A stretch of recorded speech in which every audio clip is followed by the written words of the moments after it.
मैं प्रांशी राठौर और आप देख रहे हैं नेक्स्ट 9 न्यूज। महाराष्ट्र के सियासी संकट से आप सभी बखूबी वाकिफ हैं। महाराष्ट्र में जो सियासत देखने को मिल रही है, लंबे वक्त से जो उठापटक देखने को मिल रही है, अब इस सियासी संकट के बीच नया मोड़ देखने को मिल सकता है। दरअसल आपको बता दें कि जहां एक तरफ शिवसेना के प्रमुख उद्धव ठाकरे अपनी सरकार को गंवा चुके हैं, लेकिन दूसरी ही तरफ नई सरकार बीजेपी के समर्थन से बनी है। उन्हीं की पार्टी के विधायक रहे एकनाथ शिंदे आज मुख्यमंत्री के पद पर हैं और डिप्टी सीएम देवेंद्र फडणवीस हैं। ऐसे में देखा जाए तो दोनों ही कई अहम फैसले तो ले रहे हैं। एकनाथ शिंदे जगह जगह का दौरा करने पहुंच रहे हैं, जमीनी स्तर से जुड़कर जनता के हित में अहम फैसले ले रहे हैं। वहीं देवेंद्र फडणवीस राजनीति का एक जाना माना नाम है और वह मंत्रिमंडल विस्तार पर एकनाथ शिंदे के साथ साथ केंद्र सरकार के साथ मिलकर विचार विमर्श भी कर रहे हैं। फिलहाल इंतजार है मंत्रिमंडल के विस्तार का। आखिरकार मंत्रिमंडल के विस्तार में इतनी देरी क्यों हो रही है, इसको लेकर विपक्ष लगातार निशाना साध रहा है नई सरकार पर। इस लिस्ट में नाम शामिल है एनसीपी के दिग्गज नेता और पूर्व उप मुख्यमंत्री अजीत पवार का। जी हां, अजीत पवार जो लगातार निशाना साध रहे हैं। हाल ही में अजीत पवार ने देवेंद्र फडणवीस और एकनाथ शिंदे को लेकर तमाम बातें कही। इसी बीच उन्होंने इस सरकार को लेकर ये भी कहा कि सरकार दो मालिकों के हाथ में है। दरअसल आपको बता दें, अजीत पवार ने हाल ही में एक बयान दिया मंत्रिमंडल के विस्तार में जो देरी हो रही है उसको लेकर कि अगर बहुमत है तो तुरंत मंत्रिमंडल का विस्तार करें, सिर्फ 2 लोगों के हाथों में काम है, बाकी लोगों को आराम है। इस तरीके से उन्होंने अपनी बात को रखा, लेकिन दूसरी ही तरफ उन्होंने तमाम आरोप भी लगाए और उन आरोपों पर अब देवेंद्र फडणवीस ने चुप्पी तोड़ दी है।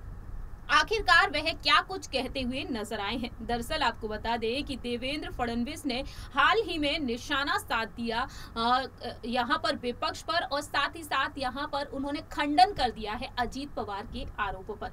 देवेंद्र फडणवीस ने हाल ही में पुणे में संभाजी महाराज की समाधि के संबंध में हाल ही में अजीत पवार के दावे का खंडन किया। अजीत पवार ने आरोप लगाया था कि संभाजी महाराज की समाधि का काम रोक दिया गया है और इस पर देवेंद्र फडणवीस ने कह दिया है कि अजीत दादा जैसे नेता को ऐसे आरोप लगाने से पहले जानकारी ले लेनी चाहिए थी। संभाजी महाराज की समाधि का निर्माण रुका नहीं है, इसके विपरीत मैंने संबंधित फाइल पर एक टिप्पणी लिखी है। संभाजी महाराज की समाधि के कार्य को स्थगित करना उचित नहीं होगा।